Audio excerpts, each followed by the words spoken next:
जय माता दी मित्रों, कैसे हैं आप सब। तीसरे आषाढ़ गुप्त नवरात्रि की आप सबको बहुत बहुत शुभकामनाएं। और चैनल पे नए हैं तो चैनल को सब्सक्राइब कर लें ताकि हमारे द्वारा बनाई हुई कोई भी वीडियो सबसे पहले आपको प्राप्त हो। वीडियो में दिखाई जाने वाली जो जानकारी है, यदि आपको अच्छी लगे तो लाइक करें, शेयर करें, सब्सक्राइब करें ताकि जो और भी हमारे बंधुजन हैं वो इस जानकारी से लाभान्वित हो, उनको भी इसका लाभ प्राप्त हो और वो भी कृपा के पात्र बने और हमारे जो वैदिक जो ज्ञान है वो उन तक भी आसानी से पहुंच सके। मित्रों, आज बात करेंगे तृतीय नवरात्रि के अवसर पे गुप्त नवरात्रि में माँ त्रिपुर सुंदरी के बारे में। जैसा कि नाम से पता लगता है मित्रों कि त्रिपुर सुंदरी का मतलब ये है कि तीनों लोकों में, त्रिपुरों में सबसे सुंदर माँ का स्वरूप है। अब कई जगह माँ के तीनों रूप बताए जाते हैं, अलग अलग मान्यताएं हैं लोगों की, अलग अलग ग्रंथों में, अलग अलग तांत्रिक शास्त्रों में अलग अलग वर्णन मिलता है माँ भगवती के स्वरूप का। और त्रिपुर सुंदरी को कई जगह पे जो बाल रूप को बाला कहते हैं, कई लोग माँ का जो थोड़ा सा कुमार रूप है उसको षोडशी कहते हैं, और कई जगह माँ का जो युवा स्वरूप है उसको ललिता भी कहते हैं। तो माँ के बहुत सारे नाम हैं, त्रिपुर सुंदरी, षोडशी। त्रिपुर सुंदरी तो सुंदरता की वजह से माँ का नाम पड़ गया कि त्रिपुरों में सबसे सुंदर। और षोडशी माँ का नाम इसलिए पड़ा है क्योंकि 16 कलाओं से माँ को संपन्न माना जाता है। 16 कलाओं में तो 16 कलाओं पे माँ की कृपा का आशीर्वाद प्राप्त किया जा सकता है। और ललिता देवी जी के बारे में भी बहुत सारी कथाएं हैं। कहीं पे कुछ एक साधक जो है भांडासुर राक्षस के वध के लिए भी माँ का नाम जोड़ते हैं कि माँ त्रिपुर सुंदरी के द्वारा, माँ ललिता देवी के द्वारा भांडासुर का वध किया गया और अपने भक्तों को अभय दान दिया गया। मैं बहुत बार कहता हूँ कि अगर तांत्रिक ग्रंथों की बात करें, तंत्र की देवियों की बात करें तो तंत्र कभी भी गलत नहीं है। माँ ने कोई भी स्वरूप, चाहे वो उग्र रूप का हो, चाहे वो सौम्य रूप का हो, चाहे सौम्य उग्र दोनों हो, ये रूप माँ ने अपने भक्तों की रक्षा करने के लिए, भक्तों को अभय दान देने के लिए और भक्तों को फल प्रदान करने के लिए माँ ने रूप लिया। मैं उन भक्तों की बात कर रहा हूँ मित्रों जिनका उद्देश्य ही जन कल्याण के लिए फल प्राप्त करना है, जिनका उद्देश्य ही दुखियों के दुख को दूर करना है, जिनका उद्देश्य ही दूसरों के जीवन का उद्धार करना है। मैं उन भक्तों की बात कर रहा हूँ। तो उनको फल प्रदान करने में माँ सदैव तत्पर रहती हैं। कोई भी माँ ये नहीं चाहेगी कि उनकी कोई भी ऐसी संतान हो जो उनसे शक्ति प्राप्त करके जो है दूसरों को सताए, दुख दे। इसलिए माँ को भी, राक्षस भी इसी प्रकृति में ही उत्पन्न होने वाले हैं, जो प्रकृति सब जीवों की जननी है माँ भगवती। लेकिन जब देखती है कि एक बच्चा दूसरे बच्चे को सता रहा है तो माँ से रहा नहीं जाता और उनके दुखों को दूर करने के लिए, अपने जो सही मार्ग पर चलने वाले बच्चे हैं उनके दुखों को दूर करने के लिए माँ को अवतार लेना पड़ता है और कई बार बहुत भयानक से भयानक रूप भी माँ को लेने पड़ते हैं। तो जो माँ त्रिपुर सुंदरी की अगर बात करते हैं, हमने कल भी कोटियों की बात की थी, सौम्य कोटि की देवी है, माँ को सौम्य माना जाता है। 3 नेत्र माँ के माने जाते हैं और बहुत सारे तंत्र ग्रंथों में माँ को शिव जी के नाभि स्थान के ऊपर भी स्थित माना जाता है तंत्र कुछ शास्त्रों के अनुसार। और माँ के बहुत सारे नाम हैं, कामाक्षी, ललिता, राजराजेश्वरी, सुंदरी तो माँ है ही है कि माँ का जो स्वरूप है वो सबसे सुंदर माना जाता है।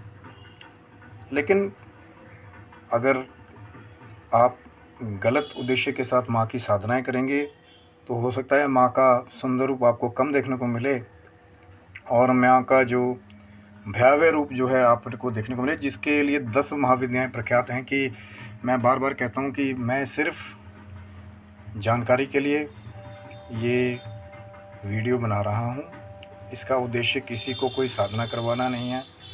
जब तक आप किसी पारंगत गुरु के सानिध्य में ना जाएँ, अधूरा ज्ञान मित्रों हमेशा खराब होता है। बार-बार कहता हूँ, संकेत करता हूँ कि आप गलत चीज़ों को अधूरे ज्ञान की वजह से हाथ ना लें। अब थोड़ी-सी जानकारी मिली कहीं से, उसके बाद फिर उसमें हाथ डाल दिया। पूरी जानकारी लें कि क्या उसका माहात्म्य है और उसका लाभ क्या है, कैसे उसको करना है, कैसे नहीं करना है। और बहुत सारी चीज़ें हैं मित्रों जो हमारे को आगे चल के पता चलती है कि गुरु की क्या आवश्यकता है, कहाँ पे रक्षा सूत्र है। क्यों बार-बार बात करते हैं कि क्यों आप साधनाएँ करने से पहले गुरु के सानिध्य में जाएँ, क्योंकि गुरु वो हो जो आपको सही निर्देश दे, जो आपको सुरक्षित तरीके से।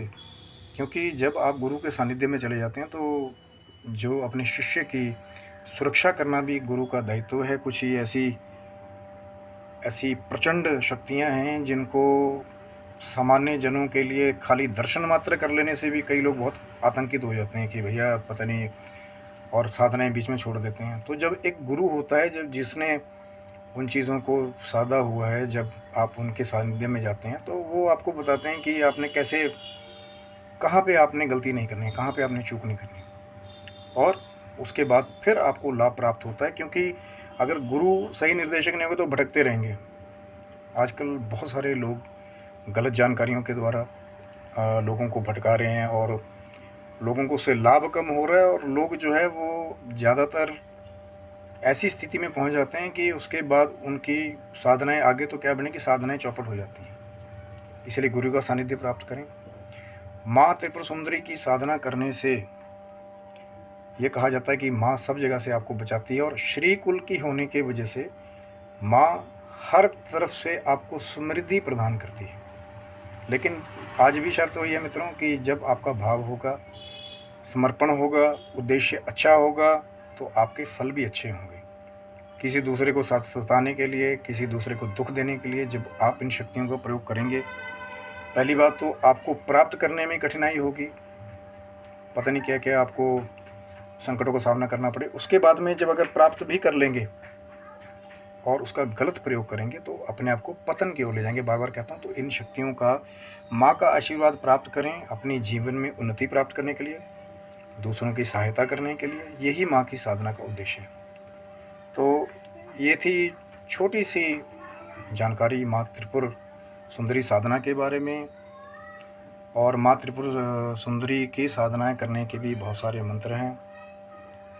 कहीं पे ओम ह्रीं श्रीं ऐं त्रिपुर सुंदरी नमः ऐसे मंत्र का भी जप आता है। मैं कोई मंत्र शुरू करने के बारे में बात नहीं कर रहा हूँ, और भी से मिलते जुलते बहुत सारे मंत्र हैं।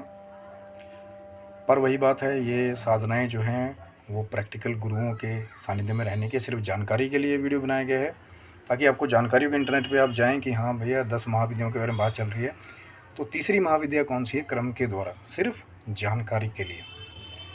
और अगर साधनाएं नहीं भी करें, बार बार कह रहा हूँ कि गुप्त नवरात्रि का समय है, इस समय गुप्त साधना, गुप्त का मतलब ये है कि एकांतवास में की गई साधना है। कोई आपकी साधनाओं के बीच में कोई भी बाहर का आडंबर ना करे, जी हम लाउड स्पीकर लगा के ये कर रहे हैं वो कर रहे हैं, गुप्त तरीके से किसी को पता ना लगे।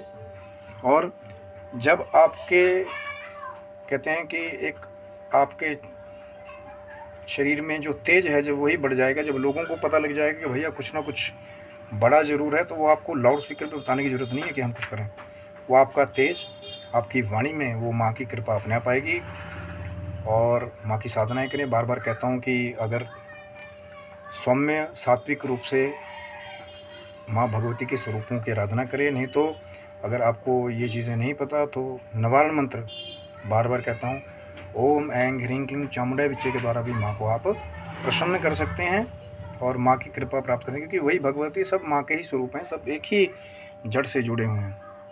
वही महामाया है, वही भगवती है, और वही आपको निर्देश देती है, वही आपको पावर देती है, वही आपको शक्ति देती है कि आप वो जप कर पाएँ, आप साधनाएं कर पाएँ और आप कृपा कर पाएँ। लेकिन जब माँ के सानिध्य में जाएंगे एक छोटे बालक की तरह, तो माँ बच्चे की तरह आपका ख्याल रखेगी।